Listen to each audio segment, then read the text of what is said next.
Welcome to An American Homestead, podcasting live from deep within the Ozark Mountains at an elevation of 2,200 feet. It's 10 Eastern, 9 Central, and it's good to be back. Have a big stack of stuff for you tonight. Gonna have a great time. All kinds of things to discuss. Jamie is feeling a little bit under the weather this evening, so she's not going to be joining me. She is relaxing in bed and trying to feel a little bit better. Her head's been hurting for the last 2 days, and so she's just kind of relaxing today, which is fine. It's okay to get a good break every so often. So that's what she's doing tonight, and but I have a whole bunch of stuff for you to talk about tonight. It's going to be amazing. A lot of funny stories, some serious ones as well. What's going on around the homestead and all kinds of things. So stick with us and we'll talk about it all tonight. So welcome to the show. It's the Late Late Show on the Homestead Network. Great to be here as always. And if you're interested, you can always go over to thehomesteadnetwork.com, look at the show times and see our channel listed with a whole bunch of other channels that weekly put out all kinds of great topics and information about homesteading and some of the adventures of homesteading, how to grow gardens, livestock, living off-grid, on-grid, just all kinds of stuff over at thehomesteadnetwork.com. And go to their show times. You'll find all other kinds of YouTube channels just like ours that talk about the things that we talk about. A lot of people ask, hey, how can I listen to your, podcast, downloadable as an MP3? The way you do that is to go to your favorite browser and search for MP3 YouTube downloader. And that way you can listen to us in your car. You can download us as an MP3 and listen to us, in your car or while you're working out at the gym or however, whatever you do, you can listen, out there working in the garden with your MP3 player. Your headphones, that's how you can listen to us. If you're interested, we get a lot of requests about that. So YouTube MP3 downloader in your favorite browser, check that out. And let's see, what did we do this week? I have a list here, and usually Jamie is the one I ask that question to, but she's not feeling well. So if everyone's in the chat room, people are asking, where's Jamie at? She's recuperating. Not really sick. We don't really get sick around here a lot. I mean, it's been years and years since anyone around here has had the flu. But she had a headache, and so the last couple of days, and so she's just kind of been. And normally she doesn't get headaches at all, ever. So it was just weird. So she's relaxing. If people are asking, where's she at? That's where she's at. But yeah, we don't get sick a lot here. The kids don't either, really, and. So we enjoy some pretty good health, and I think part of that is living away from the city, away from a lot of the stuff. It seemed like that every time we did go to town or we would go to places where there were a lot of people or, once we started living on the homestead, we would go back to these places in the cities for, meet and greets or some kind of thing, and the kids would always get sick. They would come back, and not like sick, but, they get the sniffles and, coughs and, the cold type thing. And we really like staying here on the homestead, quite a bit, and just, socializing the kids with other homesteaders in the area that, that live the same way we do.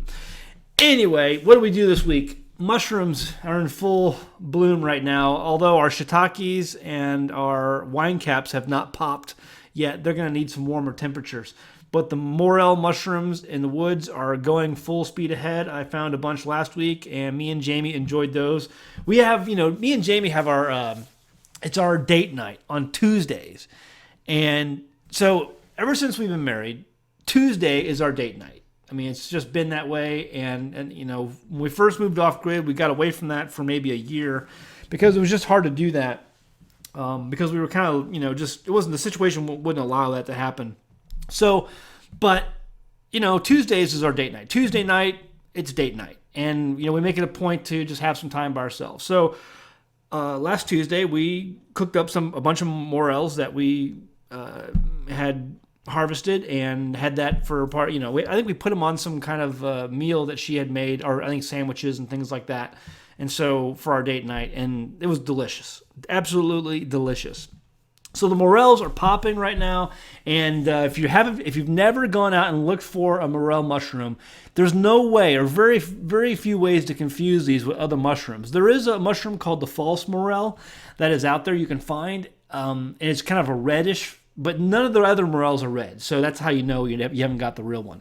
But if you just go to Google and you just search for morel mushroom, morel, M-O-R-E-L mushroom, M-O-R-E-L mushroom, you take one look at this thing, there's no way you're going to walk out in the woods and find something similar and confuse it with something else. Okay? It's just not going to happen.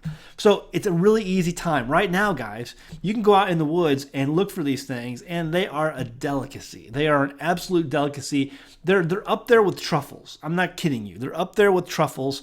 The only reason, and they cost, they don't cost near as much as truffles, but the cost is up there. I think in St. Louis, where we came from, there was a farmer's market called Soulard Market, and that market's been there for over 200 years. If you're familiar with the area, that market is over 200 years old, I believe. It's called the Soulard Market in downtown St. Louis. People, 200 years ago used to trade furs, and that's where all the traders came in, and it's been there for 200 years, I think. And I think last time I was there when they had the morels, they were going for $75, $80 a pound for those morel mushrooms. And those weren't even fresh. And people were bringing them in by the bucket load and getting their money for them. People were coming in with, 10 pounds, and they were walking away with, some big cash. Some of these guys up in northern Missouri, they get a lot of mushrooms up there. And, they were making some good money because people love these things. I saw them one time. There's a local supermarket there called Schnucks, and they were selling a little, I think it was 12-ounce dried mushrooms. It was a 12-ounce dried morel mushroom package, and I think the thing was going for $20 or something like that. $20 for a 12-ounce pack of dried morel mushrooms. 12 ounces. And they were dried, completely dried. It was unbelievable. So, guys, this is the time. If you enjoy rare delicacies that people pay big bucks for, they're out there growing in the woods. All you got to do is go find them. And so every year it's been a big thing for me to go out and look for them. I just like, getting out in the woods. Anyway, it's an excuse to go out in the woods. It's the same reason people go out fishing. A bad day fishing is better than a good day working, right? So that's what people do. For me, if I can just go out and walk around the woods and see what there is to see and enjoy nature a little bit, and every time you go out there, you find new things that are amazing, and so I like doing that. And plus, you find these amazing morel mushrooms. I just love it. Anyway, let's see what else. Since the morels are coming in, I'm gonna go out tomorrow again at some time. I have a big day tomorrow. Tomorrow I'm gonna cut some more wood. I gotta start some smoked salt. I have a new batch. We cut some maple wood last week. It's stacked over there by the smoker, and so we're gonna get the cold smoker going. We're gonna make some more cold smoked salt, the maple flavor, and then I've got to do some other work. Probably some work on the garden. I gotta get some of my plants out there in the greenhouse. I've got to get, let's see, I got to work on the sawmill if I can, probably work on the solar kiln, finish painting that. It's almost all done. It's just the inside needs to be done. And as soon as I get done with that, I have 3 really big cedar logs on the sawmill deck that need to start being cut. And I can't cut those until I get the solar kiln finished. So I got to get the kiln finished. So there's a lot of stuff to do tomorrow. It's going to be a big day. But at the end of the day, probably around 5 o'clock or so, I'm going to call it quits and go out and looking for the morel mushrooms. This week, earlier in the week, we upgraded our Berkey. So we have a new Berkey, and we're going to do a video on it. I'm probably going to have Jamie do a video coming up, and it's our upgrade. So for the last, I don't remember the specifics. I'm really bad at remembering these specifics. But I believe we've had this Berkey since we lived back in the city. I don't know how long we've had it. Jamie, if she was here, she'd tell you. So we had this Berkey, and we've had it for years. It's a little big Berkey. It's the small one. I think it's like a 2-gallon Berkey. It's like the second to the biggest one, the smallest one they make. So it's not the smallest one they make, but one step up. And we upgraded. So we went to the biggest Berkey because last summer we don't have any air conditioning. It's hot. It gets 90 degrees in the house easy on a lot of days, and it's hot. It's 100 degrees outside sometimes. And we drink water like crazy. So we wanted to make sure we had a Berkey that would keep up. So we got the Crown Berkey, full upgrade. And there's a reason why Berkey is number 1 out there, guys. And so that's kind of what the video is going to be about.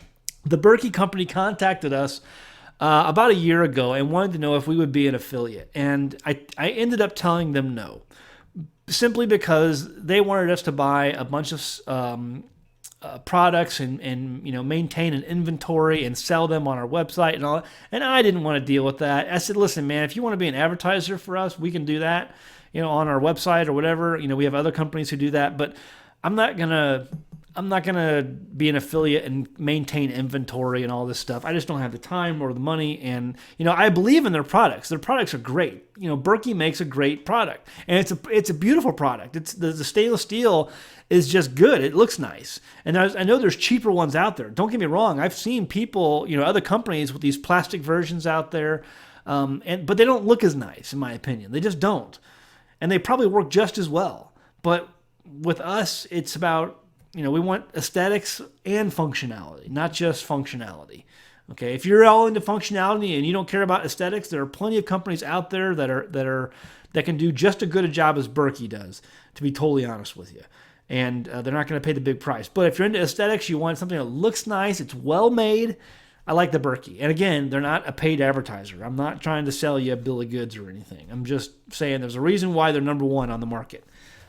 They make a good product and it looks nice.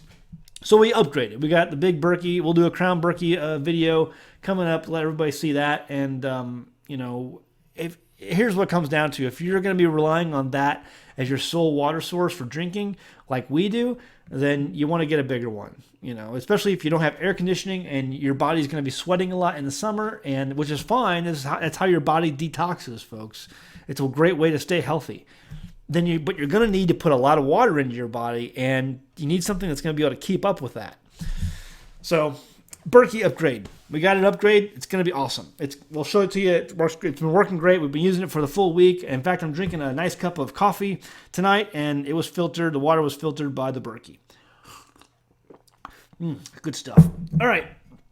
Oh, our water tanks are full. So, we have about a 5,000 gallon storage capacity on the Homestead. Actually, I think it's a little bit bigger than that, but about 5,000 gallon storage capacity. We have two 1,500 gallon tanks. Each one, together they're 3,000 gallons. And everything right now on the Homestead, I am happy to report, is full. Everything is full. So all of our water tanks right now are full. We have the spring rains that are starting. The spring rains are coming in, and they're making the fields look green and lush, and everything is growing wonderfully. The leaves are starting to get buds on them. We're in the mountains, so down in the valleys where town is, the trees are blooming and they got leaves on them almost already. But up here in the mountains still, we're about another 1,500 feet above their elevation, and our stuff is just now starting to get blooms on it. But it's getting blooms on things. The grass is looking great. The sheep are out there eating the grass. The cows out there eating the grass. They're loving this fresh green grass that's coming up this spring. Everything's looking great, but all of the rain has brought, has filled up our tanks, and we've got water. And in fact, our main tank coming off of Tim's roof, I think you can get about 1.5 inches out of that of rain. In one rainstorm, it'll fill up that 1,500 gallon tank in 1 inch, I think, 1 inch of rain or 1.5 inches or something like that. So it's overflowing with every rainstorm that comes through. We're supposed to get rain again maybe tomorrow and maybe a day after. So it just overflows. So what we do is we take the rain, the pump from the truck. Remember the Toyota? We did a video back, I think, in season 2, and where we take the truck and we have that pump that pumps like 900 gallons a minute pump, and that 275 gallon tank, that bin that we put in the back of the truck, and that's our fire truck on the Homestead. Well, we fill that up from the 1,500 gallon tank and then just do basically 300 gallon transfers over to the other tank that's behind our house that feeds our kitchen sink. And, there's water that comes into that too, but it doesn't come in near as fast as it does coming in from Tim's roof, because Tim's roof is so much bigger.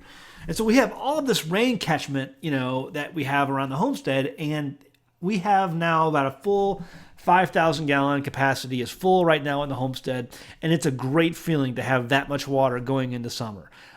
Spring is just getting started, obviously, and the spring rains are coming, but it's going to be good. This is going to be the first year, folks, first year for us, having put in that much capacity of going in and not having to worry about water for the entire summer. Because by time it starts to get a little low, even if we have a major drought, for 3 months or so, if we have a major 3-month drought, by the time things start really getting low, fall rains will hopefully start coming in.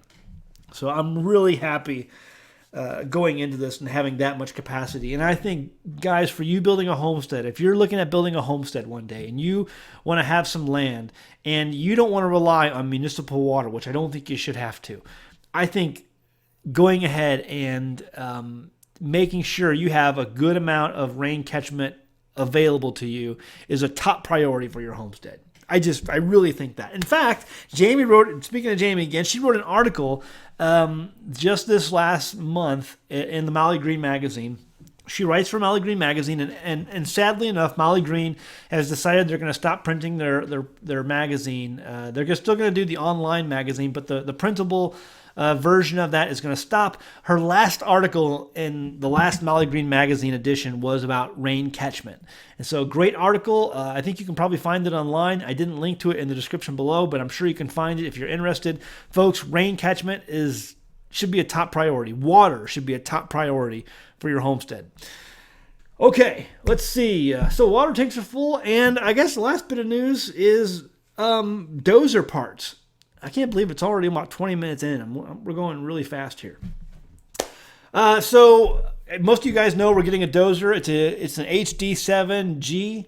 It's a turbo 4-cylinder diesel, and it's Alice Chalmers. And so I got the pump in that I needed. It was a little small pump about the size of a softball. And I got it from a guy over in Missouri who had it sitting in a shed. And the pump was fine. Looks really good. I think it's going to be fine.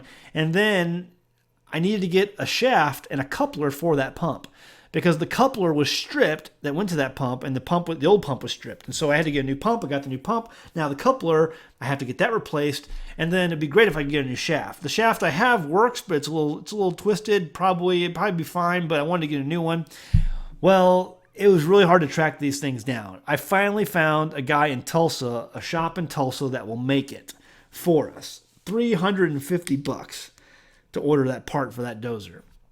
It's got to be hardened steel. A couple guys that we had called around and talked to about this part told the guy who's selling it to me, because he's really doing a lot of the legwork for me, trying to find this part for me, which I really appreciate. He called around, and the guy told him, he said, "Listen, man, this is like a $20,000 machine to make that coupler and to make that shaft, because it's got to be a certain hardened steel. It's got to be it's not regular steel that you make this with. It's got to be very hardened steel for that shaft." And so, and these guys know, they work on this stuff all the time. They're like, "Man, I wish I could make that part for you, but if I made it for you, it probably wouldn't hold up to the strain of wear and tear that you're going to need." And so the part, it's going to be $350 to get that shaft in. So I'm getting a really good deal on the dozer, so I don't mind so much. Once I get that shaft in, once I get that coupler in, I'll be able to move the dozer over on the homestead and get it loaded. I found a guy who's going to be able to move the dozer to the homestead for us, so we're really excited about that. The only other thing I need to get for this is there's a bearing inside of the idler wheel that needs to be replaced. I haven't yet decided if I'm going to take out the bearing and get that fixed, or if I'm just going to replace the idler wheel. I haven't decided yet, so we'll have to figure that out. But once we get this thing done, we can go ahead and replace and get this thing moved over on the homestead, and go ahead and get the idler wheel fixed after that. So I'm hoping I don't have to split track, brake track. If you know what that means, you've probably been in the military, but take the track off of the dozer. It's not going to be fun. You have to have special tools to put it back together, I think. And so I'm really not looking forward to doing that if I don't have to, but we'll see. Either way, I'm looking forward to getting that thing on the homestead and working. So articles this week. I found some amazing stuff, some really cool stuff, and I want to get through this because I know we're already 20 minutes into the show, and I want to make sure I get it all in this time because there's so many cool things to talk about. And it seems like over the last week, we have just not gotten through everything before time is out, and I have to, it goes, that's it for the evening. So let's go ahead. I am the last show on the Homestead Network for this evening. Well, this is the late show, so maybe we'll go a little bit longer to get everything in. But the first one is, you're not going to believe this article, folks. You are not going to believe this. So, atomic gardening.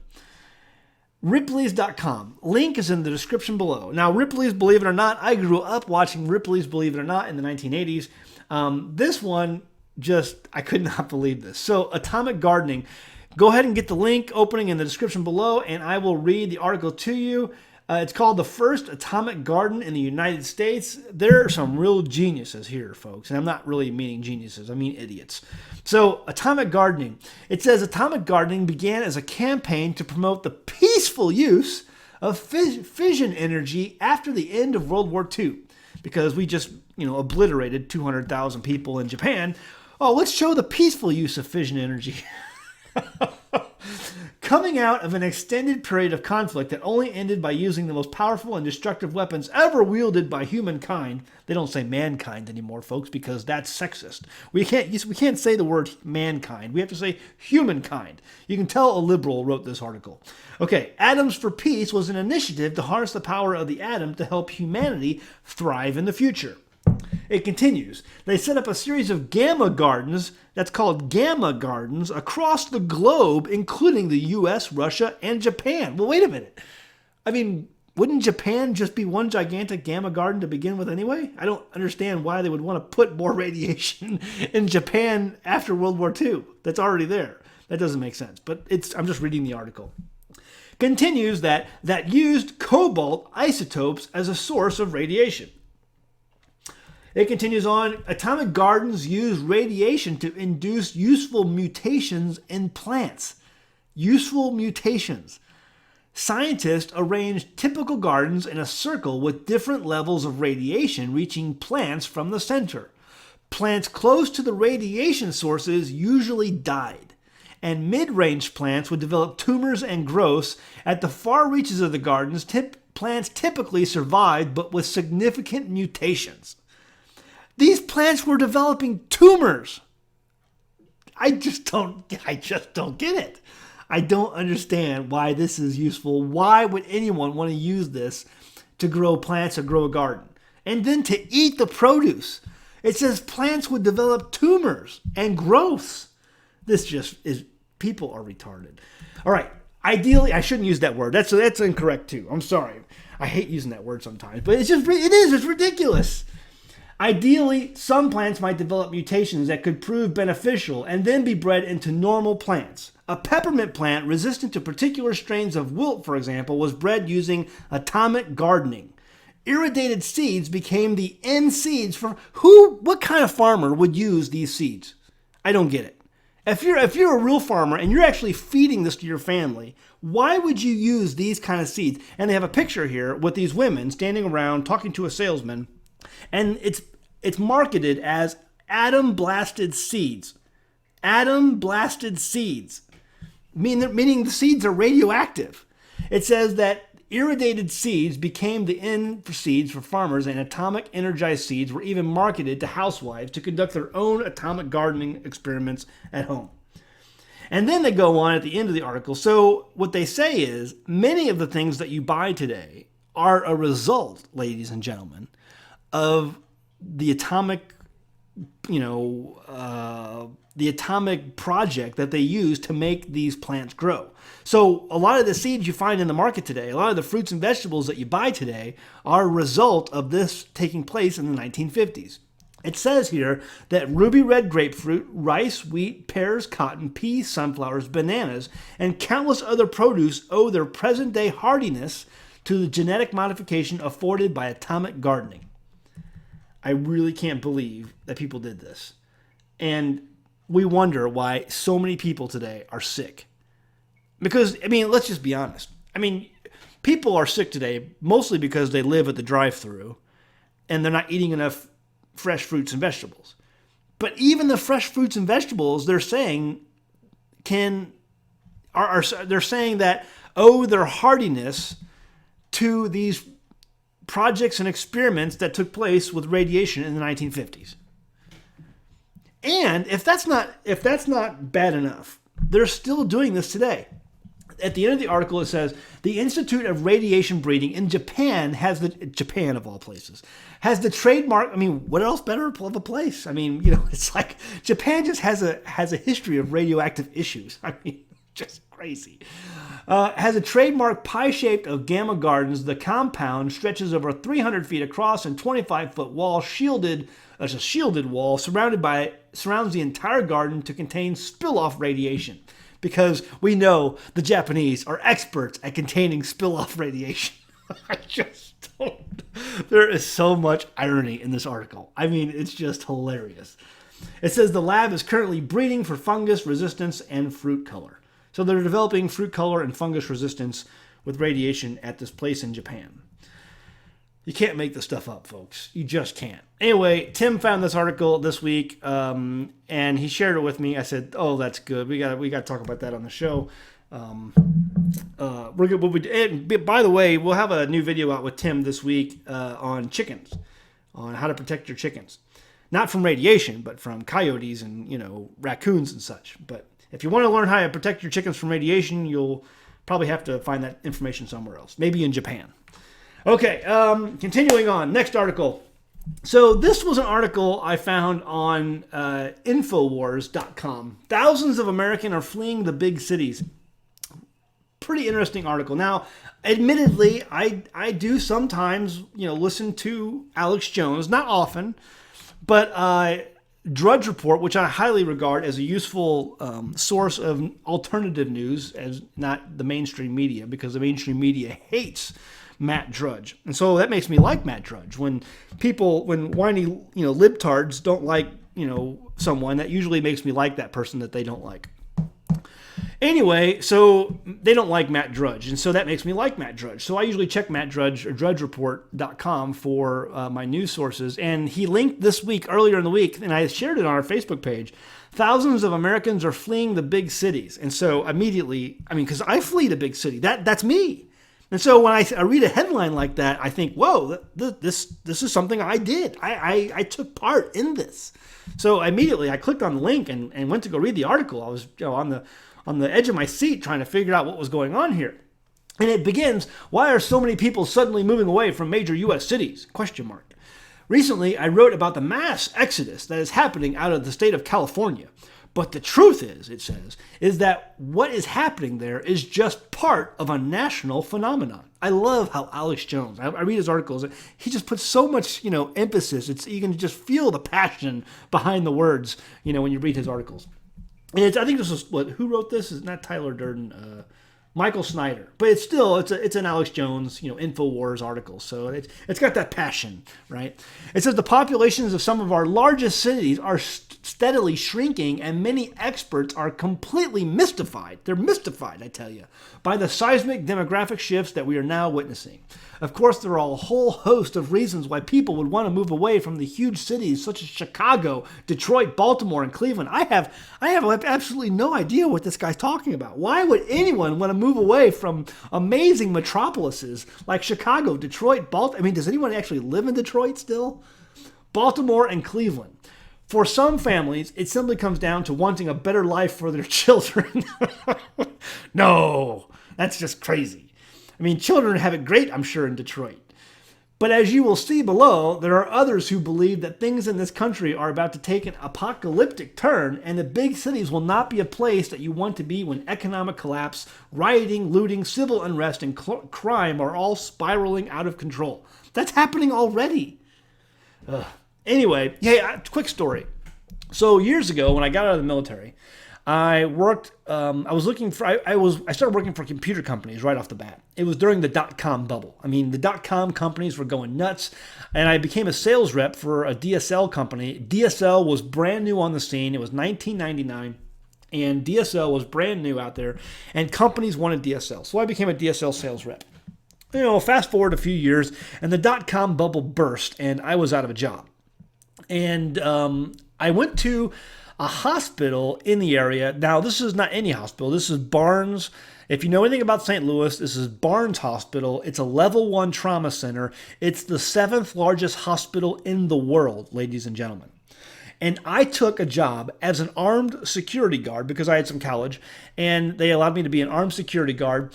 Armed security guard at a level 1 trauma center in downtown St. Louis, at one of the largest. It's actually, it was at the time it was made, it was the largest ER in the world. Okay, 7th largest hospital, but largest ER in the world. The ER was bigger than a football field. Okay.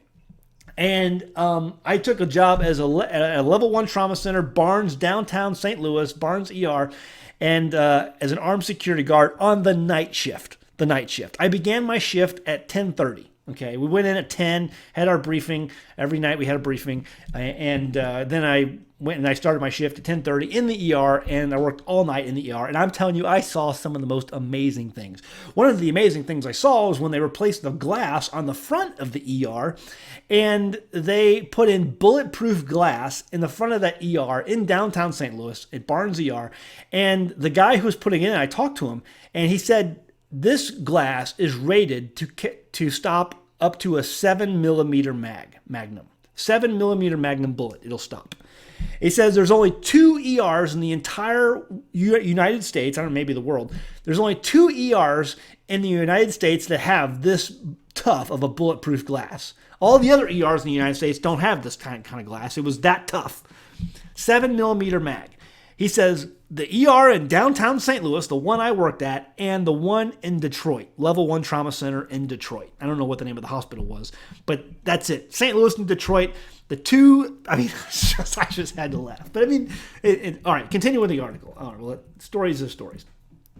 It says Cook County alone, that's in Chicago, Cook County alone had a domestic migration loss of more than 66,000 people. 66,000 people left Cook County, Illinois. That's Chicago. It says that is a staggering number of people to lose in a year. I mean, it's rats leaving the sinking ship. It's what it is. It says Cleveland and Milwaukee were also very high on the list, and some pointing out that all the other cities are in relatively colder climates and are all struggling economically. Yeah, blame it on the cold. It's cold there, guys. We don't like the cold. I mean, come on. Seriously? Are you buying that? Maybe it's because of all the murders that Chicago sees every day.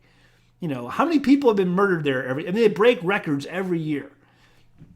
So it continues. So you certainly can't blame people living in these cities for wanting to find somewhere warmer and more economically prosperous to live. Well, economically prosperous is one thing for sure because they get taxed to death. Property taxes, income taxes.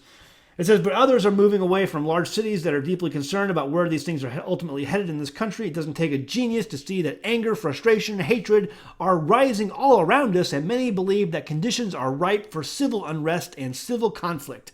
In fact, best-selling author Doug Casey believes that we should soon see a civil war that is set off by a financial collapse.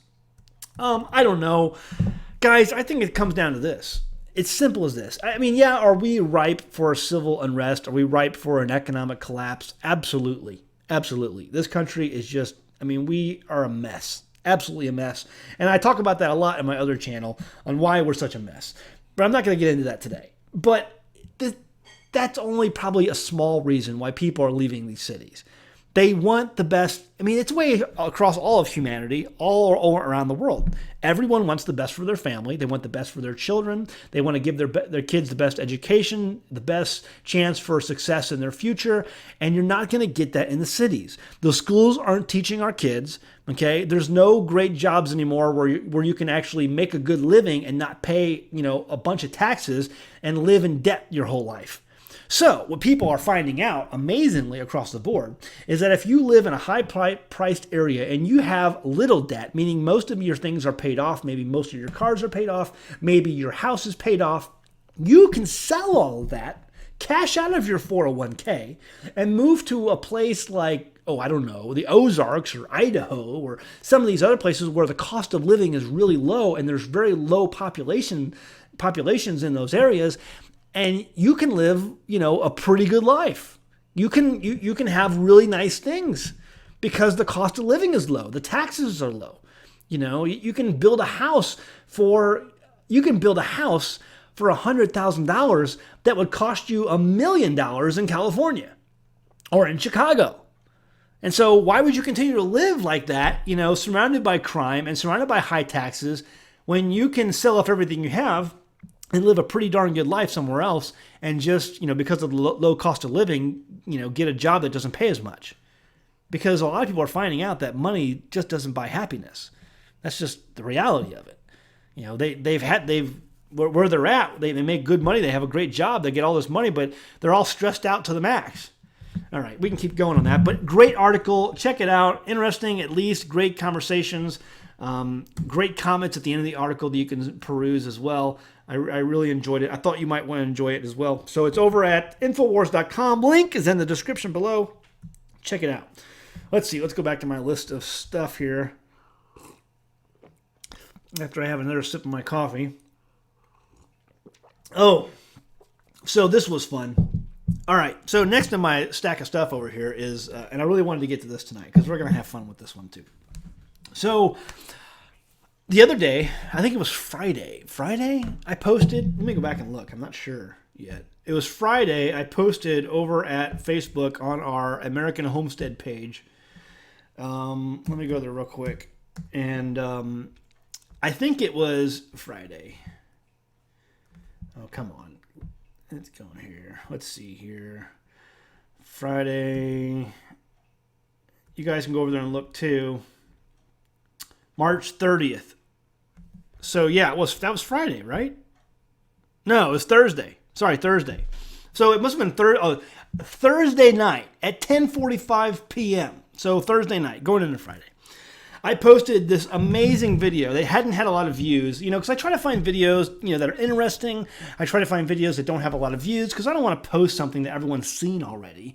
So I find videos where they don't have a lot of views that I think has a lot of potential to, get people to talk and a big conversation starter and get, people to share on the internet. And so I find these videos and I download them, I put them on Facebook, and I just share them. And this one has so far, as of right now, has over 977,000 views, almost 17,000 shares, and close to 1,200 comments. Or maybe it's over 1,200 comments now. I haven't checked it lately. Let me go and see. 1,225 comments on this video. And all it is a mousetrap a guy makes with a bucket it's about halfway full of water. And it's got two pieces of wood for ramps leading up to it. And what he does, he takes a little bit of peanut butter, and he smears it on the roller. So on two edges of the bucket, there's these ramps, and across the bucket is this roller that spins. So you can't stop, you can't stand on it. If you stand on it for too long, it's going to spin, turn over, and you're going to fall in the bucket where there's a half full bucket of water. And so the mice go up there, they smell the peanut butter, and they stand on this thing, and then they fall into the water, and boom, it's over. And I'm telling you, the comments we have gotten with this are absolutely priceless. They're absolutely priceless. Priceless comments. I copied a few of them, and I wanted to share them with you tonight. So some of my favorite comments are this. So here's one from Brittany. A lady named Brittany says, "Drowning is a terrible death, jerk. Doesn't make someone a tree hugger to have compassion," because people called her a tree hugger because she was upset that these poor mice were going up into this bucket and falling to their deaths below. Because he's got a barn. He has a mouse problem in his barn, and he's trying to clear the mice out. And Brittany, poor Brittany, Snowflake, is saying, "Drowning is a terrible death, jerk. Doesn't make someone a tree hugger to have compassion." A compassion for mice. Well, here's what you do. You pack up all these mice and you send them to Brittany. And Brittany can put them in her house and she can feed them. So, all right, next comment I thought was great. Becky says, "I'm not a tree hugger, quote unquote, but it is cruel to drown an animal. There are other ways to combat a mouse or other rodent problem. Come on." So you don't have to be a tree hugger, but it's cruel to drown the mice. There are other ways to combat mouse. So there was one other one I thought was great, and it was kind of related to what Becky said. And I was telling Jamie last night when I was reading these comments, it said that, "Why can't you take care of this problem naturally by getting a cat? That would be way more humane to let a cat take care of this problem instead of drowning these poor mice." And I'm like, what? I went back to try to find this quote, and I couldn't find it. But because there's so many, there's like thousands of quotes now. So, or comments. So you're saying that a cat playing with a mouse, throwing it around, and ripping it limb from limb is a lot more humane than drowning the mouse in water. Is that what you're saying? Because I've seen, we have cats here, and they catch mice. And they basically play with them and torture them to death, and then rip them limb from limb as they eat them. To me, I think I'm like, if it's up to me and you're going to put me in a dragon's pit or a lion's pit and let me, put me in with the lions at the zoo, I'm taking drowning, every day and twice on Sunday. So I'm just saying, I'd rather do the drowning. Anyway, so my favorite quote so far, and I'll read a few more, but Daniel Ferguson, all he posted, this guy named Daniel, I don't know who Daniel is, but a guy named Daniel Ferguson posted and he commented, hashtag Mouse Lives Matter. I thought that was hilarious. just hashtag Mouse Lives Matter. So I'm going to start tweeting that, hashtag Mouse Lives Matter. And then another one was pretty good here too, was Michael Dean, I think is how his name's spelled. He commented, he said, I have implemented this device only on a much larger scale. Folks, this is great. Using a 55-gallon drum, I dispatched over 100 rats in one weekend. So basically, he took the bucket method that you see here in the video, and then he used the same method on a 55-gallon drum. A 55-gallon drum. And then he used it on rats. He killed over 100 rats in one weekend. That, my friends, is brilliant. That is brilliant. Now that'd be a great video, folks. So if you have rats, that's a great way to do it. 55-gallon drum, peanut butter. I can't think of a better way. Who needs cats when you can kill that many mice in a night? So another guy named Milan Bronson, and he's totally being sarcastic with his comment. I'm reading some of the better comments to you. Some guy named Milan Bronson says, guys, and this is totally in sarcasm, this is awful. Clearly, this person should have removed the water, captured them alive, then he should have built a house for them and then released them in the house and provided fresh food and water every day for their natural lives. Maybe started a college fund for the younger ones and free health care. What else am I missing? I thought that was excellent because that's exactly, what would you have me do? Take the mice and give them, room and board for the rest of their lives so that they stay out of my barn? And people are completely disconnected. So, and Rain Country Homestead, I'm looking at the chat room. You make an excellent point. Many people made the comment, and the clear connection here is that people are having a cow about, a cat tearing apart a mouse limb from limb, when that's exactly what they do with Planned Parenthood. And I was really excited to see this week that, and this is delving off into something that we don't normally touch on the Homestead Network or on the show, but I'm going to go here. I was really happy to see the defunding of Planned Parenthood, or the executive order that was signed that allowed states not to force states into funding Planned Parenthood on a state-by-state basis. So that was really good because a lot of people made the connection in this video and the comments that people are all up in arms about these poor mice when just down the road you have a Planned Parenthood facility that is killing children. That wasn't missed by a lot of people. Thank goodness. There are people out there, folks, who still have a good head on their shoulders. So it gives me hope for humanity. All right, so that was fun. If you haven't checked out the video, go ahead and do that. I'm going to get into the chat room. I still have some other good articles to go through. The other one is, if you ever check this blog, this is a really good blog. It's called the 104 Homestead, and it's over at 104homestead.com. That's 104homestead.com. And they have an article I listed in the description below. You can see the link. It's called Big Plans, Small Spaces. And a lot of you, I know, guys, you have a small home. You're in the suburbs. You maybe don't have a lot of yard space. Andrea's Homestead, I guess it was a guest blog post over at the 104 Homestead, and she shows what she does with a limited amount of space in her backyard. So this is something that I think would benefit a lot of people. I know it would have benefited me as being someone from an urban homestead before we moved out here, living in St. Louis with not a lot of yard space. What can I do to grow a garden and at least offset some of the food costs that I have to buy for my family when living in an urban or suburban area. So great article there. I won't get into a whole lot of it tonight, but again, I think it's worth checking out. If that is you, if you live in a suburban or urban area and you don't have a lot of yard space, check out that article. I try to list articles from maybe blogs that maybe people don't know about because they have other good information on those blogs too, folks. A lot of good information out there on the internet today. There is no excuse for learning what you can out there today. The other one was really cool, dry stone walling, on building walls with stone. And that's a big thing around here because we have a lot of stone where we live. There's a lot of rock in the ground. And, the question always comes up, what do you do with it? Well, you can build with it. I'm really looking at building some things down the road with slip forming.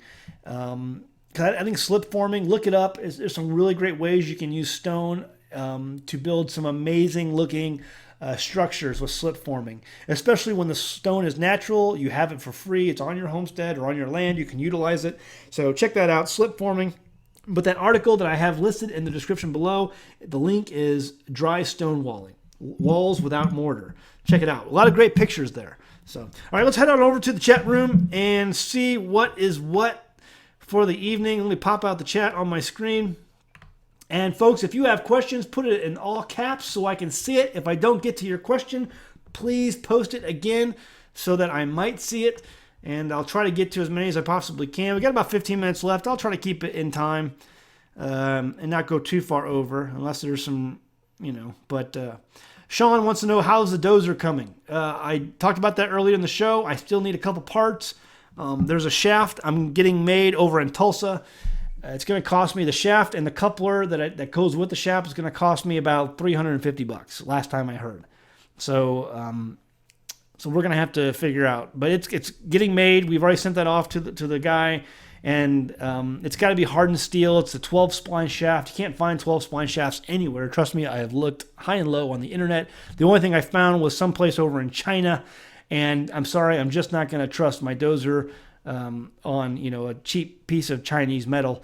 I'm just not going to do that. But it's got to be a hardened steel. Regular steel is not going to work. It has to be specially made. So we're going to hopefully get that thing going soon. The dozer will be up and running. As soon as we get it over on the homestead, we will make a video. I found a guy who's going to be able to move it for us, so that's all nice, neat. Can't wait for that to happen. Let's see. Taking another sip of my coffee here. What are you going in the greenhouse currently? Right now, weeds. There's not a whole lot growing in the greenhouse. We're going to redo some of the greenhouse and redo how we're doing that. Well, I'll give more details in the future, but I think we're going to redo some stuff on that. It says, do you have a pond? Send access rainwater to it. Peoria dude, yes, we have a couple ponds on the homestead. One of them we're going to get redone at some point. It's behind Tim's house. We're going to be doing a homestead tour, a full tour of the homestead, like a full walk around. And it's going to be for patrons only. Sorry. But I know the patrons have been asking about that, and it's something that I think only the patrons should have. And, so because they support us and they really do a lot for us. And so that's going to be to them. But we have 2 ponds on the homestead, and they never go dry. It's because we have a high water table here. So we do have a lot of ponds. Any free seeds, Zach? Free seeds. I don't know where you go to get these free seeds. What free seeds do you speak of? I have seeds that we sell on our website, and so you can buy those. The achicha cucumbers are still in stock. We have the popolo. If you like cilantro, you can get the popolo seeds. Excellent. You can have cilantro all summer long, or cilantro-like herb all summer long. They grow really good as long as you have some good looking, some good soil. In the Ozarks, if you stack all the rocks, the hills will topple over. That's funny. Let's see. No, it's not a cat dozer. It's an Alice Chalmers D7. Alice Chalmers D7. Caffeine coffee tonight. No, it's got a little bit of caffeine in it. I used some of the grounds that Jamie made earlier as a decaf, but I had to get some extra grounds in there, so it's got a little bit of coffee in there. But that's what keeps me going. Don't be a hater. How are the land prices looking in Madison County? They're going up because everyone's moving here. I need pepper and tomato seeds. The best way to go to get seeds, man, I'm telling you, just go to pick out some seeds that work well in your area. Talk to locals in your area. Find out from them what works best. And then go to Baker Creek and try to find those varieties on Baker Creek. I don't grow any type of, and I don't recommend growing any type of hybrid vegetable, plant, fruit, whatever. Try to find heirloom varieties. So ask around the people in your area who are gardeners, who are good gardeners, who grow every year. Chances are they may give you some seed of what works better in your area. That's the best way to do it. And if you can't find, or if they don't give you any seed, find out what they're growing and growing successfully, and then find it at Baker Creek and order it from them. That'd be my best bit of advice. Any Jerusalem artichokes you could put up on the store? Yes, we will do it next year. I'm sorry, you're going to have to wait. So next year we will do some Jerusalem artichokes in the store. Let's see. I think I told somebody. I can't remember. So much happens during the week. I forget everything. And I think I told somebody I was going to send them Jerusalem artichokes in the mail. And I don't remember who that was too. I don't remember. So if I told you that, sorry, I haven't done that yet. But you might want to send me an email privately and remind me.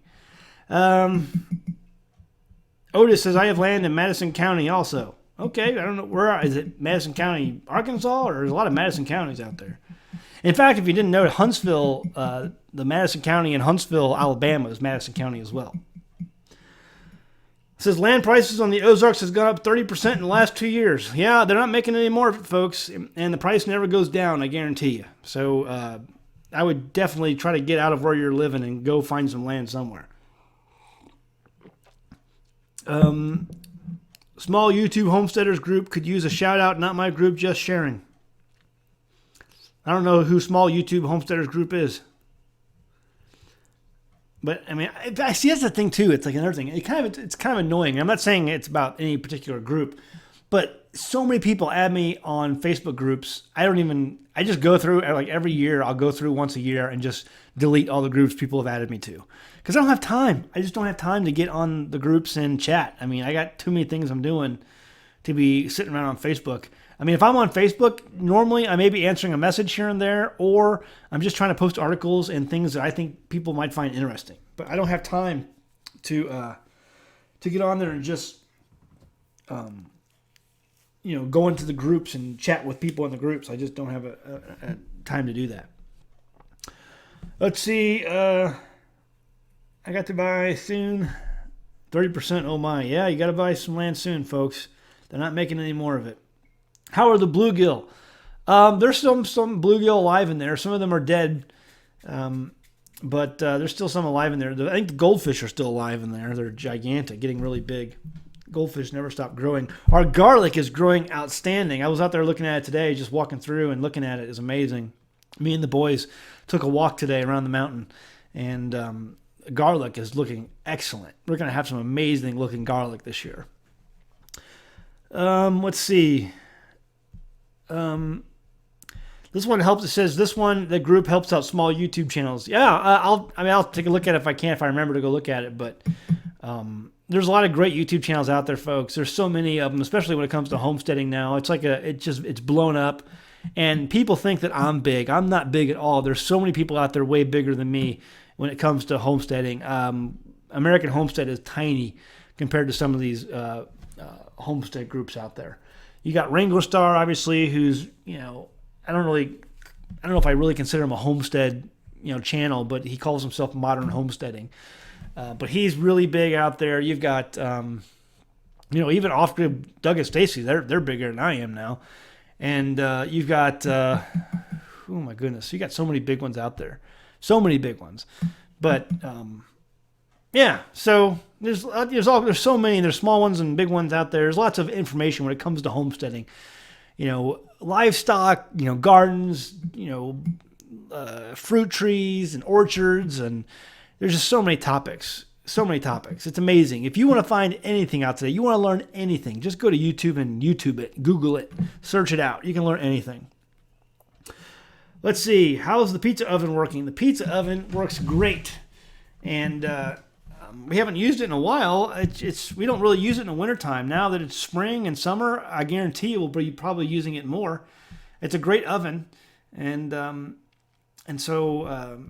I may actually, some of the brick work has come undone, the mortar, but the bricks are fine. The bricks are fine. Actually, we made last fall, every fall we have a group of people who show up and we do a big festival, big feast. And I think I made over 200 and some pizzas last year in that oven in one day, in about a 5-hour period. 200 pizzas in a 5-hour period out of that oven. It works fantastic. So, great. Shiitake mushrooms, yeah, we're waiting for our shiitakes to start popping. It's going to take some warmer weather, but the rain that we're getting, we got some more rain coming tomorrow probably, and then the next day. So, all of that helps the mushrooms, span out. So, we're looking forward to that. I've also heard, now I don't know for sure, but I've heard that morels going back to morels, I've heard that if you want morels to pop, so if you know an area where morels grow, there's a surefire way. And again, I have never tested this, so I don't know. They say there's a surefire way to get that spot hopping again. And what you do is burn the area. So there's trees and everything like that, but what you do a controlled burn where you burn the leaves, all the ground cover off. Burn all that area, okay? And then that next fall, new leaves will fall down and they'll drop. But then what will happen that following spring is the mushrooms will come back like crazy. And what they say is all that ash is sweetening the soil and allow the nutrient uptake to move, the nutrients in that soil to move, so the mycelium can use it. And they say that you'll get an unbelievable harvest of mushrooms that next year. Now, they say this is true. I've read articles on it, that when people have forest fires, what happens is people come out in droves where the forest fire was previously that following spring because they know there's going to be a ton of mushrooms in that area. So I don't know. I've never tried it. I have no experience in this whatsoever. I'm just telling you what I've read online. My old platoon sergeant told me one time, believe none of what you hear and only half of what you see. So I'm just telling you what I heard. You can believe it or not. But I've heard that, and so I think what I'm going to do on a couple of my patches, I'm going to give it a go. I got that torch we did a video on, last year, and it hooks up to a propane tank. It's one of those torches that you can use for Shoshugi band board making, and I'm going to use that and burn the ground cover in the areas where I found mushrooms this summer. And I'll do it like before rain is going to come or something like that. I don't have to worry about, causing a forest fire or something. But you got the ground cover has to be dry, and you got to burn it. And then that next spring, they say you'll have a good amount of mushrooms. So I'm going to try it all and see what happens. But people have asked me a lot, hey, Zach, should I order morel mushrooms online? That never works. Let me tell you something. They have spent millions and millions and millions of dollars trying to figure out how to grow morel mushrooms commercially, and they haven't been able to figure it out. They don't know what causes them to pop, whether it's some kind of insect, whether it's some kind of tree. There's all kinds of speculation all over the internet on how, what it takes to make these mushrooms pop in the soil every spring. And people, like I said, scientists have spent millions of dollars, probably tax dollars, of course, because that's the easiest kind to get a hold of, and to try to figure out how to make these mushrooms pop. And they haven't been able to figure it out. It remains elusive, just like, because, what are those mushrooms called? The ones they have in France. I just mentioned them. I can't think of it. What are the mushrooms called that they're buried in the ground? The fungus. Oh, I can't think. Anyway, you know what I'm talking about. The ones that they have to have pigs or dogs sniff out. More, whatever it's called. Anyway, those mushrooms, they have tried to grow those commercially too. They can't figure it out. There's certain mushrooms they cannot figure out how to grow commercially. But, and morels are just one of those. Truffles, that's it, truffles. Jim Beer wins a prize. if I had a t-shirt to give away, it would go to Jim Beer. And I like your name, Beer. Truffles. Yep, very good. Thank you. So, yep, that's it. Truffles and morel mushrooms. People have spent millions upon millions of dollars trying to figure out how to grow those commercially, and they can't figure it out, folks. Amazing. So, yeah, I don't know. We'll have to just wait and see. I'll maybe we'll do a video series on that. This summer, how I go out there, I burn the leaves off, and then see if they come back the next year. But I have heard, I mean, if you Google it, you'll find articles written by people who have tried this. They say it works, or they come in after a forest fire has gone through, and they find all kinds of amazing results of morel mushrooms growing. I don't know if any of you guys have had that experience or not, but I know for sure that there are people who have talked about it online, and they say it works. So we'll leave it at that. But anyway, guys, glad had a great time here at the show again this evening, and we'll be back next week. You know, lots more stuff to talk about. There's always stuff to talk about, especially when it comes to homesteading. Livestock, you know, gardens. It's getting that time of year where things are going to start getting exciting. I love the springtime. Things get exciting in the spring. So, all right, guys, had a great time this evening. Jamie, I'm sure, will be back next week. See you next time on the Homestead. Have a great evening.